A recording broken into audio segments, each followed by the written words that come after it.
എല്ലാവർക്കും നമസ്കാരം. ഗുഡ്വിൽ പാചകത്തിൻ്റെ പുതിയൊരു എപ്പിസോഡിലേക്ക് ഹാർദവമായ സ്വാഗതം. ഇന്ന് നമ്മൾ പാകം ചെയ്യാൻ പോകുന്നത് നമുക്ക് എല്ലാവർക്കും സുപരിചിതമായ നമ്മുടെ പാവയ്ക്ക തോരനാണ്. നമ്മളെല്ലാവരും വീടുകളിൽ പരീക്ഷിക്കുന്നതും നമ്മൾ പാകം ചെയ്യുന്നതുമായ ഒരു ഐറ്റമാണ്. നമുക്ക് അതിലേക്ക് കിടക്കാം.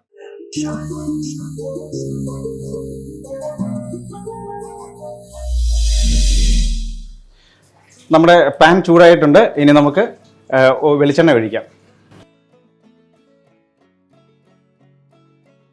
1 ടീസ്പൂൺ കടുക്. നമ്മുടെ കടുക് പൊട്ടിയിട്ടുണ്ട്. അടുത്ത് നമുക്ക് ഉണക്കമുളക് ചേർക്കാം. 2-3 ഉണക്കമുളകാണ് നമ്മൾ ചേർത്തിരിക്കുന്നത്. അല്പം സ്മെല്ലിന് വേണ്ടിയിട്ട് നമുക്ക് വെളുത്തുള്ളി ചേർക്കാവുന്നതാണ്. ചോപ്പ് ചെയ്ത വെളുത്തുള്ളി, അത് 1 ടീസ്പൂണാണ് നമ്മൾ ചേർത്തിരിക്കുന്നത്. അല്പം ഇഞ്ചി, അതും 1 ടീസ്പൂൺ തന്നെയാണ്. അടുത്ത് ചെറിയുള്ളി, ഒരു 4 ചെറിയുള്ളി നമ്മൾ നൈസായിട്ട് സ്ലൈസ് ചെയ്താണ് ചേർത്തിരിക്കുന്നത്. അടുത്ത് നമുക്ക് പാവയ്ക്ക ക്രഞ്ചി ആയിട്ട് തോന്നാൻ വേണ്ടിയിട്ട് നമുക്ക് അല്പം തേങ്ങാക്കൊത്ത് ചേർക്കാം. തോരൻ ഉണ്ടാക്കുമ്പോൾ തേങ്ങാക്കൊത്ത് അധികം ചേർക്കാറില്ല തോരന് വേണ്ടിയിട്ട്. മെഴുക്കുവരട്ടിക്കാണ് ധാരാളം ആയിട്ട് നമ്മൾ ഉപയോഗിക്കുന്നത്. പക്ഷേ നമ്മളിവിടെ ഒരു വെറൈറ്റിക്ക് വേണ്ടിയിട്ട് പാവയ്ക്കയുടെ കയ്പ്പ് ഒന്ന് മാറുന്നതിന് വേണ്ടിയിട്ടും ആ ഒപ്പം പാവയ്ക്കയുടെ ഒപ്പം ഓരോ തേങ്ങാക്കൊത്ത് കൂടി കടിച്ചു കഴിഞ്ഞാൽ അതിൻ്റെ കയ്പൊന്ന് കുറവ് വരുന്നതിന് വേണ്ടിയിട്ടും കൂടിയാണ് നമ്മളിത് മെയിനായിട്ട് ചേർക്കുന്നത്. 1 പച്ചമുളക്, ഒരു 3 തണ്ട് കറിവേപ്പില.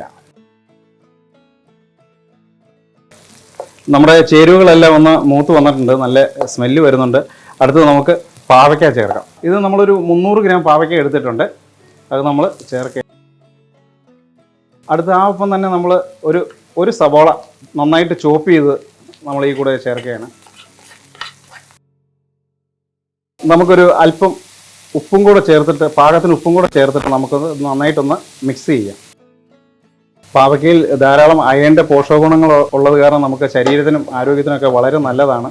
അതുപോലെ ഹീമോഗ്ലോബിൻ്റെ അളവ് കൂട്ടുന്നതിനും ഒക്കെ നല്ലതാണ്. ഇനി നമുക്ക് നമ്മുടെ പാവയ്ക്ക ഒരു 3 മിനിറ്റോളം നമുക്കൊന്ന് കവർ ചെയ്ത് വെക്കാം. അത് ആവിയിലൊന്ന് വേവുന്നതിന് വേണ്ടിയിട്ടാണ്.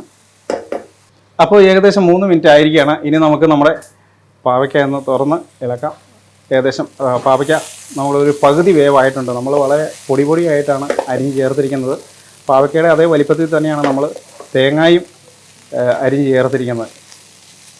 ഇനി നമുക്ക് ഇതിലേക്ക് തേങ്ങ ഒന്ന് ഒതുക്കിയത് ചേർക്കാം. ഇതിനകത്ത് ഞാൻ 2 വെളുത്തുള്ളി ചേർത്തിട്ടുണ്ട്, 2 പച്ചമുളകും ചേർത്തിട്ടുണ്ട്, ഒരു പിഞ്ച് ചെറിയ ജീരകവും കൂടി ചേർത്തിട്ടുണ്ട്. കാരണം പാവയ്ക്കയ്ക്ക് നല്ലൊരു ടേസ്റ്റ് വരുന്നതിനും ഒക്കെ കൂടി നമ്മുടെ തേങ്ങ എന്ന ആവിയിൽ വേവുന്നതിന് വേണ്ടിയിട്ട് നമുക്കൊരു 2 മിനിറ്റ് കൂടി ഒന്ന് മൂടി വയ്ക്കാം. അപ്പോൾ 2 മിനിറ്റ് കഴിഞ്ഞിരിക്കുകയാണ്. നമുക്കിനി അടപ്പൊന്ന് മാറ്റി നോക്കാം. തോരന് പരുവത്തിന് വെന്തിട്ടുണ്ട്. ഇനി നമുക്ക് നന്നായിട്ടൊന്ന് ഇളക്കി കൊടുക്കാം. തോരന് നമ്മൾ സാധാരണയായിട്ട് തേങ്ങ ചിരകിയാണ് ചേർക്കാറ്. ഇത് നമ്മളൊന്ന് ഒതുക്കി ചേർത്ത് കഴിഞ്ഞാൽ അതിന് അല്പം കൂടി രുചിയും മണവും എല്ലാം വരും. പാവയ്ക്കയുടെ ആ കയ്പ്പ് ഒന്ന് കുറയ്ക്കാനും കൂടി സഹായിക്കും. ഇനി നമുക്ക് അല്പം നമ്മുടെ കുരുമുളക് ഒന്ന് ക്രഷ് ചെയ്ത് ചേർക്കാം. അധികം പൊടിയണ്ട. നമുക്ക് നമ്മുടെ ഒരു ടിപ്സ് എന്നുള്ള രീതിയിൽ ഒരു പിഞ്ച് ഗരം മസാല നമുക്ക് ചേർക്കാം. പാവയ്ക്കയ്ക്ക് നല്ലൊരു ഫ്ലേവറും ഒക്കെ കിട്ടുന്നതാണ് നമ്മൾ ഗരം മസാല ചേർത്ത് കഴിയുമ്പോൾ. ഗരം മസാല ഒരുപാടാവരുത്, അത് ചേർത്തൊന്നും അറിയാത്ത ഒരു പാകത്തിൽ വേണം നമ്മൾ ഗരം മസാല ചേർക്കാനായിട്ട്. ആഹാ, നമ്മുടെ പാവയ്ക്കകത്തൊരു നന്നായിട്ട് ഡ്രൈ ആയിട്ട് വന്നിട്ടുണ്ട്, നല്ല സ്മെല്ല് വരുന്നുണ്ട്. നമ്മൾ ഗരം മസാലയും കൂടെ ഒരു പിഞ്ച് ചേർത്ത് കാരണം നമ്മൾ തേങ്ങ കൊത്തിയിടുമ്പോഴും തേങ്ങ ഒതുക്കി ചേർത്ത് കഴിയുമ്പോഴും ഒരു പ്രത്യേക രുചി കൂടി കിട്ടുന്നതായിരിക്കും. പാവയ്ക്കയുടെ കയ്പ്പ് അല്പം കുറയാനും ഒക്കെ ഇത് സാധിക്കും. പാവയ്ക്കയുടെ കഷ്ണങ്ങൾക്കൊപ്പം ഓരോ തേങ്ങാക്കൊത്തിലും കൂടെ കടിക്കുമ്പോൾ നമുക്ക് ആ കയ്പ്പ് അത്ര ഫീൽ ചെയ്യത്തില്ല.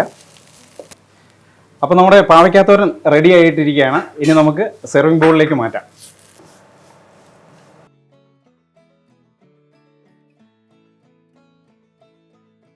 ആഹാ, നമ്മുടെ ഗരം മസാലയുടെ ഫ്ലേവറും ഇഞ്ചിയുടെ ഫ്ലേവറും പാവയ്ക്കയുടെ നല്ല ഫ്ലേവറും കൂടെ വന്നു കഴിയുമ്പോൾ നല്ലൊരു തോരനായിട്ടുണ്ട്.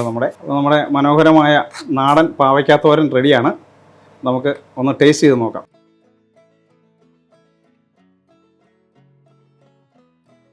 അടിപൊളി. വീടുകളിൽ തീർച്ചയായിട്ടും ഇത് ട്രൈ ചെയ്യണം. ഈ രീതിയിൽ തന്നെ പാവയ്ക്കയുടെ കയ്പും കാര്യങ്ങളൊന്നും നമുക്ക് ധാരാളമായിട്ട് ഫീൽ ചെയ്യുന്നില്ല. ഇതിനെക്കുറിച്ചുള്ള അഭിപ്രായങ്ങൾ തീർച്ചയായിട്ടും നിങ്ങൾ കമൻ്റായിട്ട് രേഖപ്പെടുത്തണം. അടുത്ത എപ്പിസോഡിൽ നമുക്ക് അടുത്ത നാടൻ വിഭവവുമായി കാണാം. ബൈ.